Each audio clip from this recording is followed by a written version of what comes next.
Glutathione may be the most important peptide in your body, and the good news is that your body makes its own glutathione supply.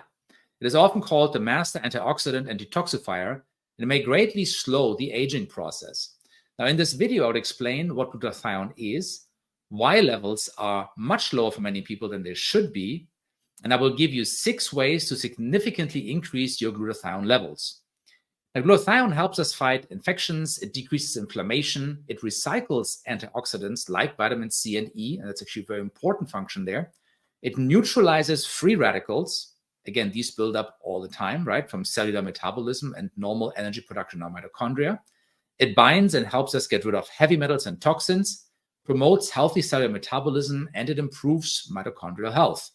It supports muscle development and decreases fat storage. So that's quite a bit, and it sounds almost too good to be true, but these are the amazing effects of glutathione.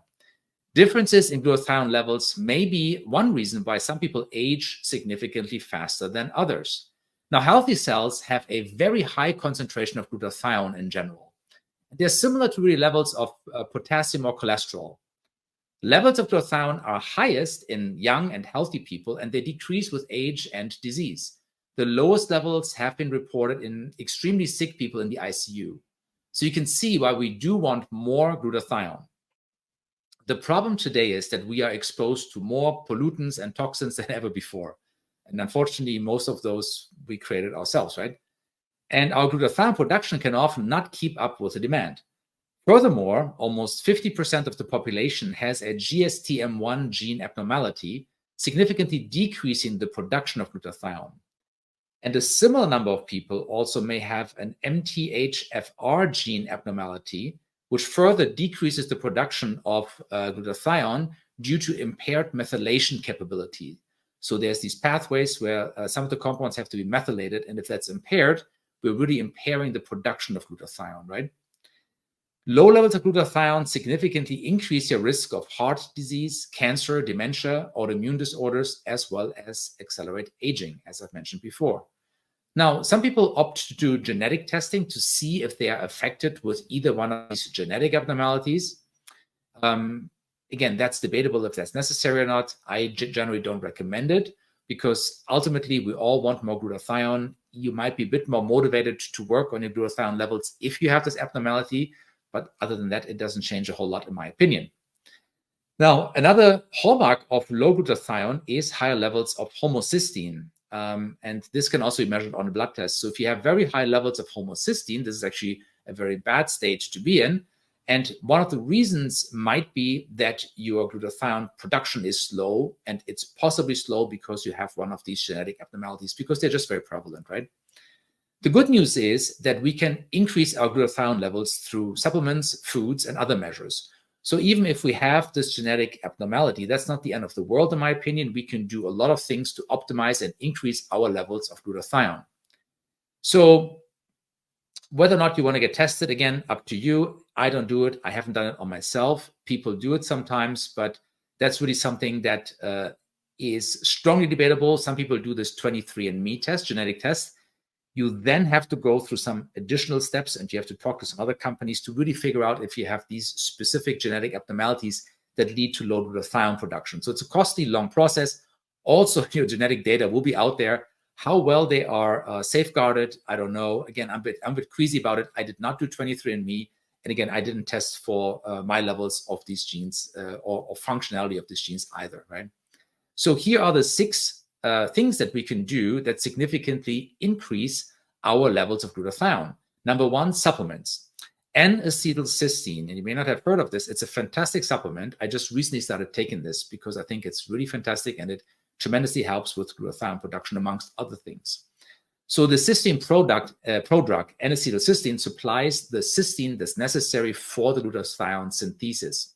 So there are 3 amino acids that we need to make glutathione: cysteine, glycine, and glutamic acid, right? And of these, only the cysteine contains sulfur. Therefore, the cysteine can be thought of as the rate-limiting step for the production of glutathione. Now, I'm currently taking, and this is not medical advice, always talk to your primary care doctor if you should take a supplement or not, but I'm taking 600 milligrams of N-acetylcysteine daily. And again, besides helping with the production of glutathione, it has other benefits that I'll talk about in another video. Other supplements are methylated folate and methylcobalamin, so methylated vitamin B12. Now, the methylated form of these two vitamins is especially important if you have an MTHFR genetic problem, as this decreases, of course, the ability to methylate B12 and B9. Now, vitamin B12 and B9, when we take them in through normal supplements, need to be methylated.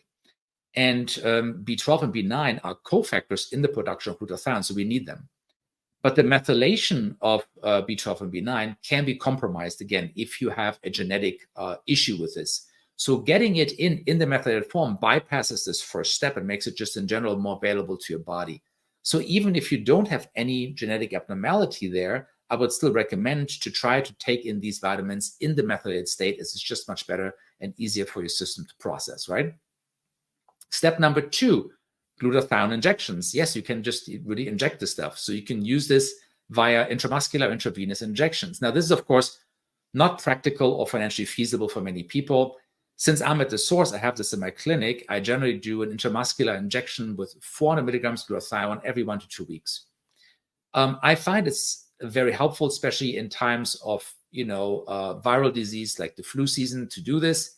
Also, when you think about it, if you have a high burden due to pollutants, other factors that might be in there, or toxins or heavy metals, then, injecting glutathione might be very helpful, because you can really you can boost up those levels much more than you could with your natural production.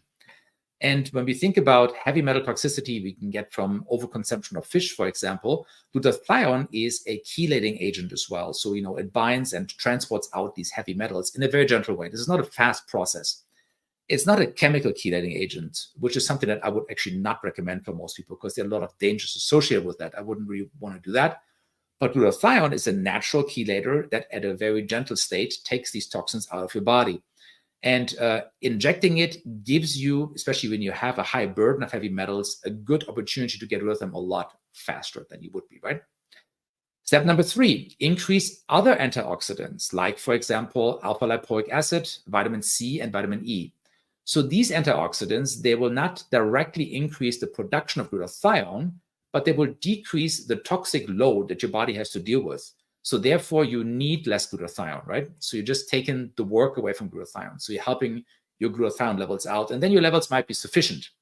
Again, when we're overburdening our system with pollutants, toxins, and so on, free radicals that we produce when we, just do a normal carbohydrate metabolism, right?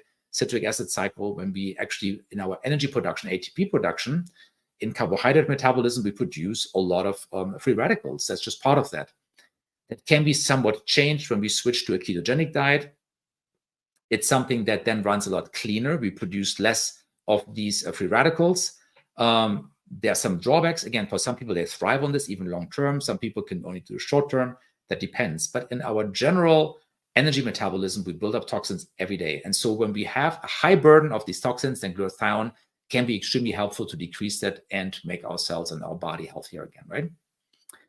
All right. Sulfur-containing foods. We're talking about cruciferous vegetables like, onion, garlic, broccoli, those kind of things, and cauliflower. Eggs, nuts, legumes, and meats. Now, I eat eggs, nuts, legumes, and meats. I have no problems with that. I do not eat garlic, broccoli, and onions. That's not my thing. I do once in a while take in a powdered greens that I put in my protein shake. I do it actually now lately almost every day. That will give you some of this stuff as well. It doesn't agree with me very well. I don't like it. But some people that do like these vegetables, this is very helpful. Again, these contain sulfur. Sulfur is very necessary to make glutathione. It can be thought of a bit as a rate-limiting step. So supplying enough of this raw material can be very helpful in the production of glutathione. So if you have issues with the glutathione, that's one way you can increase the production by increasing the supply of this particular nutrient, right? Exercise, and this is very interesting. Regular exercise is number 5, is helpful in small amounts. We're talking about half hour to 1 hour with intermediate intensity. If you do high intensity marathons, half marathons, or 3 hours in the gym, you might actually decrease your glutathione levels. So this is very much dependent on how much of this you use. So again, moderate exercise, I'd say 3 to 4 times a week, half hour to 1 hour can certainly boost your levels up. So very helpful. Over-exercising drops the levels down, right? So that's something to consider here. And then number 6, of course, decreasing your exposure to heavy metals and pollutants, right?